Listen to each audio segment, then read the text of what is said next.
యేసు అన్న పేరునకు అర్థం ఏంటంటే రక్షకుడు. సరే, ఆయన దేని నుండి మనల్ని రక్షిస్తాడు అని గమనించినట్లయితే మన పాపముల నుండి మనల్ని రక్షిస్తాడు. ఏ వ్యక్తిలో ఇది గమనించాలి ఏంటంటే, ఏ వ్యక్తిలో అయితే పాపము లేదో, అంటే జన్మ పాపము కర్మ పాపము లేదో, ఆ వ్యక్తికి క్షమించటానికి అధికారము కలదు. మరి ఎవరికి లేదు. ఎంతో మంది పుణ్య పురుషులు జన్మించారు, మంచి మంచి ప్రసంగాలు, మంచి బోధలు చేశారు. కానీ ఒక పాపిని పరిశుద్ధపరచటానికి మొదట తాను పరిశుద్ధుడై ఉండాలి. ఇది నెరవేర్చినది కేవలము యేసు ప్రభుల వారు మాత్రమే. మరి దేని నుండి రక్షిస్తారు? పాపము నుండి, ఇంకా నరకము నుండి మనల్ని రక్షిస్తాడు. ఒక మనిషి చనిపోతే మనం ఏమంటాం? చచ్చిపోయాడు అని అంటాం. అంటే వాడు చస్తున్నది ఏంది, పోయేదేంది? చచ్చేదేమో శరీరము, ఆత్మ ఏమో పోతుంది. ఎక్కడికి పోతుంది? మనం అనుకుంటాము ఈ భూమి మీద జీవించినంత కాలమే మనము బ్రతికి ఉంటాము, ఆ తర్వాత ఇంకా చనిపోతామని. కరెక్టే, శరీరము మృతమే, కానీ ఆత్మ నిత్యము సజీవంగానే ఉంటుంది. ఆత్మకి మరణము లేదు. ఈ లోకములో ఆ పాపముతోనే మనము మరణించినట్లయితే మన ఆత్మ నిత్య నరకాగ్నిలోకి వెళ్తుంది.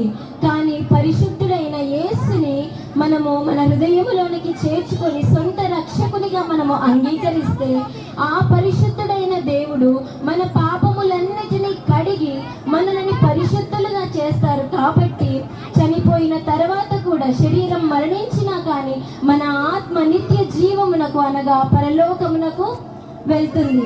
మీ అందరికీ ఒకటి గుర్తు చేయాలనుకుంటున్నాను. ఒక మనిషి జన్మించిన తర్వాత ఎన్నో వ్యాక్సిన్లు వేస్తారు. ఎందుకు ఆ వ్యాక్సిన్లు వేసే? చిన్న పిల్లలకి కానీ పెద్దవాళ్ళకి కానీ. ఈ మధ్య బాగా ప్రతి ఒక్కరూ వేయించుకున్న వ్యాక్సిన్ ఏదో చెప్పండి? కరోనా. ఆ వ్యాధి మరణాంతకమైనది. దాని నుంచి తప్పించుకోవటానికే మనం కోవిడ్ వ్యాక్సిన్ వేసుకున్నాం. మరి పాపము నుంచి తప్పించే వ్యాక్సిన్ ఏది? ఎవరైనా ఆలోచించారా?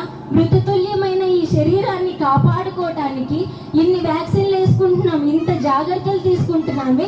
ఎప్పుడు మరణమే లేని నీ ఆత్మని కాపాడుకోవటానికి, నిత్య నరకాగ్నిలో నుంచి కాపాడుకోవటానికి నువ్వు ఏ జాగ్రత్త తీసుకుంటున్నావు, ఏ వ్యాక్సిన్ వేస్తున్నావు గమనించుకోవాలి.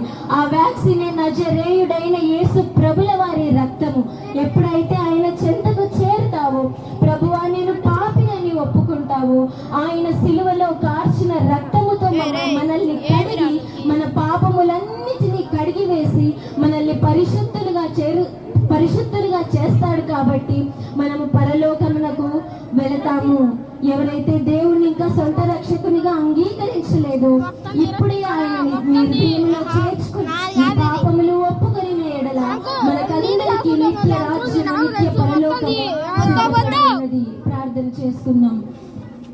మహాగణుడా యేసయ్యా, మీకు స్తోత్రములు. ఈ కొద్ది మాటల ద్వారా మాతో మాట్లాడినందుకు మీకు వందనములు.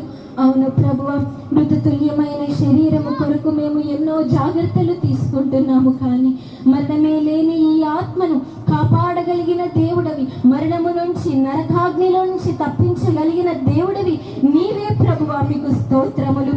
అయ్యా, పాపులను పరిశుద్ధులుగా చేయగలిగిన వాడవు కేవలం పరిశుద్ధుడు అయిన నీవు మాత్రమే, పాపమేమీ లేని నీవు మాత్రమే ప్రభువా.